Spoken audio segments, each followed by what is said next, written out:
was gone now. He felt his palms getting clammy.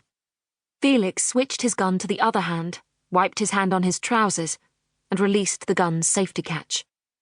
The room was cold, and he felt a draft hitting him. He took the weapon into his right hand and opened a door which turned out to lead to the bedroom. A concentrated smell of Kathrine's light and airy perfume distracted him for a moment while he brushed the walls in search of a light switch.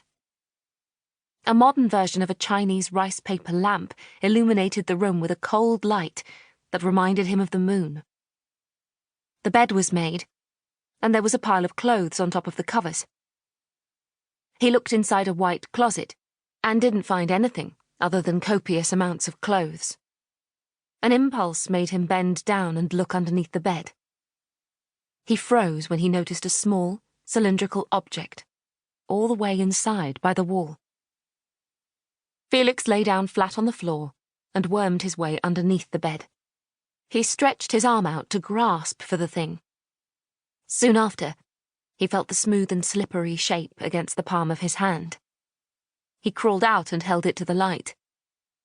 It was a small glass vial.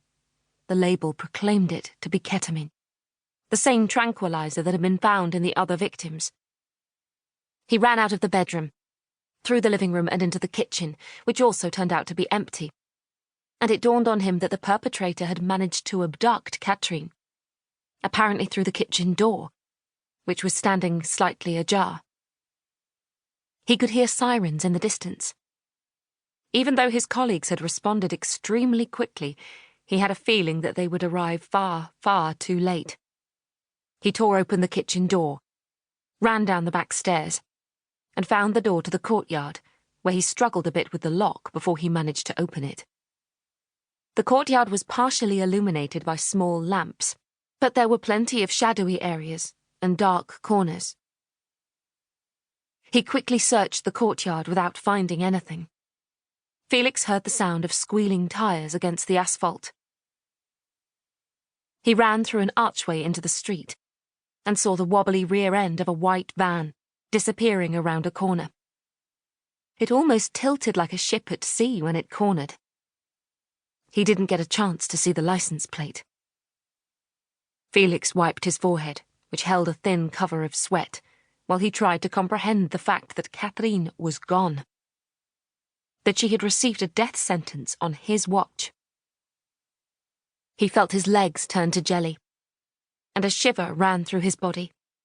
He still managed to run towards his patrol car while he got on his phone and notified his colleagues that the suspect had abducted Kathrine. He described the van to the operator. The fact that it looked like any white van. The purest form of anonymity. A van you would never notice in the street. The thought that it looked like one of their own camera vans was mortifying. The trap had worked, but he would never be able to forgive himself if anything happened to Kathrine. Never. It was late at night. The heels clicked a bit unsteadily as she crossed the street, where the asphalt was slippery with black ice. She went up on the granite curb, briefly lost her balance, but managed to stay upright by leaning against the facade of the building. She had blonde hair down to her shoulders, and a grey coat that billowed around her shapely legs like a dark flag. The hand dug into a large purse, apparently in search of a key. Soon after, she held a large bundle of keys up towards the streetlight, while browsing through each one of them. She finally managed to find the right key, which she inserted into the lock. The silhouette of a man seemed to materialize out of the darkness. A hooded figure approached her from behind. As she turned the key in the lock, she turned her head. "Do you live here?" a deep voice asked. She nodded. "I would like a word with you." Tyle Holman. The walls of the interrogation room were so bare and white that the light from the big window was almost blinding. Felix switched on the microphone and the camera. The interrogation would be transmitted live for the profiling group in Norway to watch as well. He observed the person sitting across from him and reflected that the mask appeared to have vanished during the night.